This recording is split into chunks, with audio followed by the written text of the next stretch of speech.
we're struggling to get enough shipping even to import the amount of sand that we do at the moment. And the idea that we would be importing 3, 4, 5 times as much material, I'm not sure where we get the ships to actually do that.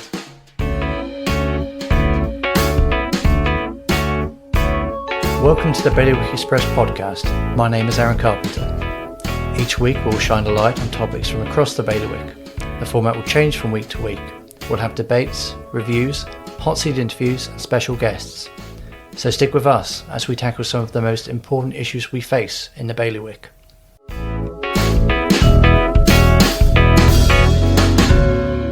The long-running debate into the future of quarrying in Guernsey has finally reached a conclusion in the States this week. With Lavarde set to be completely depleted of granite resources within 7 years, Ronez needs to relocate the stone plant before then in order to access its final reserves. Presented with a choice between a new stone plant at the Chouet Headland or moving to full importation of aggregate supply in the future, States Deputies has decided to pursue the former by an overwhelming margin, but not without contention. Express invited Ronez General Manager Steve Roussel into the office immediately after yesterday's vote in order to discuss what happens next. Mr. Roussel, how important is this for Ronez and for quarrying in general in Guernsey? Yeah, it's very important. It's important for the company. It's important for our employees that work in the quarry as well. They've had a bit of a cloud over their heads for the last probably couple of years in terms of what the long-term future for employment was, and with the state's decision today, that really secures the quarry's future and the future of those employees.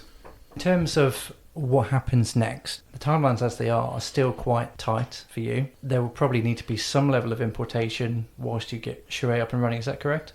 Yes, I expect we will have to do some importation. I'm not quite clear exactly how long the planning process is going to take. It's a 2-stage process. The first thing is we'll wait for the DPA to publish a development framework for Chouet, and then once that's been done, we'll be in a position then to consider that, and then on the basis of that, submit a planning application. And then clearly there's going to be a period of time in terms of consultation and on that planning application.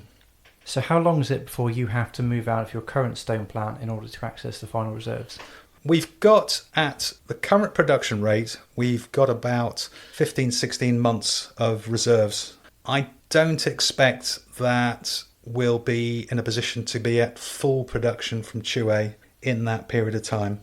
I suspect we'll probably start seeing diggers on site at the earliest towards the back end of next year, and clearly it's going to take a significant period of time before we're producing stone at full production from there. So there will be a shortfall. Not exactly clear what that period will be now, but obviously we would probably look to reduce production from Lavarde's in order that we don't run out before we're at full production from Chouet.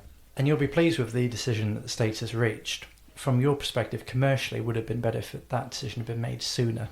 Yes, yeah. I mean, I think at this stage we're just pleased that the decision has been made. But would we have been more pleased if it had been made earlier? Yes, it would have made things easier for us. And in terms of Chouet, can you please explain why Chouet is the preferred site that's being used? Well, I mean, a lot of work was done back in the mid-80s, looking at options in terms of the states employed some consultants to look at what the options were for future aggregate supply in the island after Lavarde's was eventually exhausted. I mean, at that time, I think Best Quarry was still an option, but that was rejected at a planning inquiry, and they looked at 4 or 5 sites around the island, and the only site that they identified that had the potential for a future quarry was Chouet Headland. There have been some deputies arguing that it's actually more environmentally friendly to quarry on island because you control the impact that you're making. You're reducing the transportation of aggregate from the UK or the mainland to Guernsey. It was also said by Environment and Infrastructure that Ronez will be taking measures to mitigate, minimise and offset the environmental impact. How will you be doing that? Right, yeah. Clearly there is going to be environmental impact from disturbing the land at Chouet. We have made a commitment of net biodiversity gain, that if, where there are negative impacts, we will look to schemes elsewhere or close to the site that can compensate for that. I mean, I think certainly There's a lot of land around the perimeter of the site that won't be disturbed by the operation. I think there's opportunities to actually improve habitat in those areas, to create habitats that are either rare at the moment or will be lost through the eventual quarrying of Chouet Headland. I think there's adjacent state-owned land that there's opportunities to actually improve habitat. Clearly, we've done a lot of work at Les Vardes over the last few years to actually improve habitat there, and I think there's more work that can be done to actually that. So I'm reasonably confident that through probably not one big scheme, but through sort of maybe 6, 7, 8 different smaller schemes, we can reach biodiversity net gain. It's also been said that the cost of importing would be greater. What would that have meant in practice if the state had gone that route? The cost of importing is higher. I mean, there is a small amount of sand and aggregate imported at the moment, and it is sold for a higher price than locally produced stone. It tends to be premium products that like aggregate, coloured aggregate that people use for driveways. But I mean, we have imported over the years, we've imported a lot of material. We know that it costs more. I mean, you have to make some assumptions that if you're importing larger amounts, that there will be economies of scale, you'll get probably better prices. But even factoring that in, it's likely that the cost of imported aggregate over the long term is going to be 25 to 30% more expensive than locally produced stone. How long an option does Chouet represent in terms of its projected lifespan? There's 4.1 million tonnes of reserves potentially available for the whole of Chouet Headland. That's phase 1, phase 2 and phase 3. And at the moment the states have only approved phase 1 and phase 2, and they've said that they'll re-look at phase 3 at some stage in the future. But if for all 3 phases the total reserve is 4.1 million tonnes, typically for the last couple of years before the pandemic, annual sales were about 110,000 tonnes, so it's in the region of 35 years. And by the time the resource at Chouet is exhausted, do you think we'll be at a point in time where alternative materials, the research around that has developed to a point where we won't need to import aggregate in 2050, 2060? Hard to say.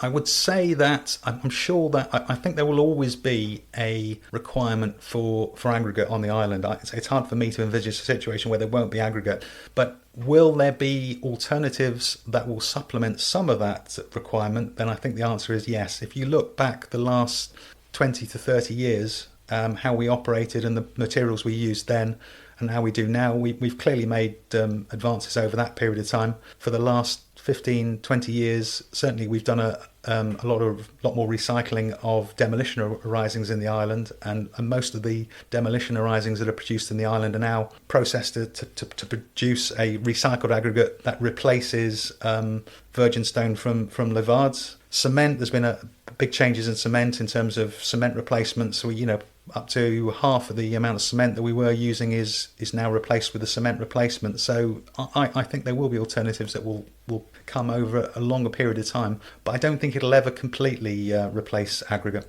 No, and that will have to be led by England. Yeah, when you're making changes to these products, I mean, most of the products, the concrete that we supply is produced to a specification, British standards, and those standards have to allow for recycled aggregate, recycled and different types of products, and that is happening. Certainly, demolition arisings, planings from that are removed from the road when we resurface the road, those can all be incorporated into recycled products, and we have been doing that. But some of the more sort of adventurous things, like putting plastics or rubber in concrete or asphalt, are probably going to take a bit more time to actually come in.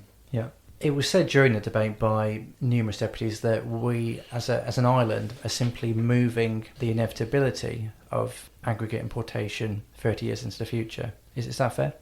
I can understand that argument. I think had we decided, I was quite concerned if we had chosen to go for full importation now, or work Les Vardes to its completion and go for full importation. I think the STSB had said that they believed that the harbour could cope with that amount of product, and potentially with some investment in cranes and other things it could have done. I personally have got my concerns that if we'd gone to importation now, that we would have struggled to import enough material to meet the supply. I think there's a whole load of issues that have to be overcome that are going to be quite difficult. We're finding for the last 2 years, certainly the last year since the pandemic ended, we're struggling to get enough shipping even to import the amount of sand that we do at the moment. And the idea that we would be importing 3, 4, 5 times as much material, I'm not sure where we get the ships to actually do that. I think the storage capacity, we've got storage capacity to bring in sand, and we've got storage capacity for a steady stream of aggregate from the quarry.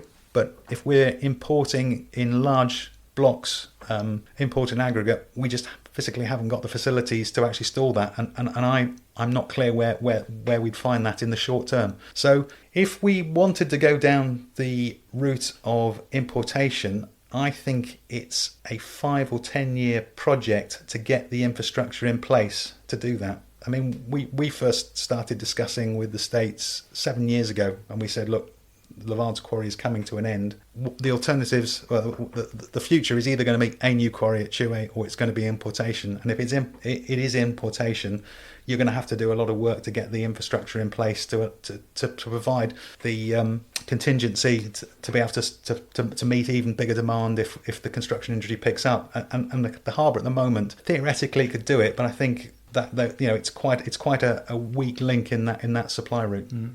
Earlier this year, the STSB proposed a new harbour at Longheugh South, mainly for commercial operations. Was that something you watched with interest? Yes, I watched that with interest.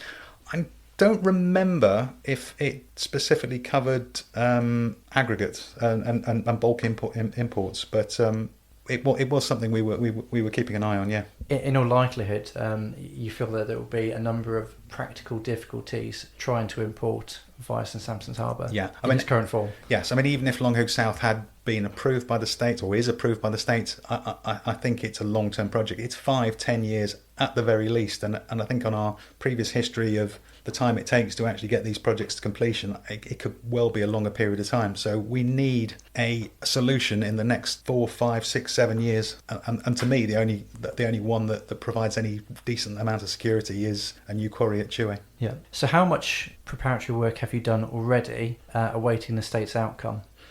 We've done a lot of work. We've got a planning application prepared. We've done most of the work for the environmental impact assessment. I think we're really awaiting the development framework just to confirm exactly what the scope would be for from the planners and what they'd be looking for in a planning application. And lastly, Mr. Roussel, just reflecting on the debate itself, it's been perhaps a few months later than would have been ideal for the company.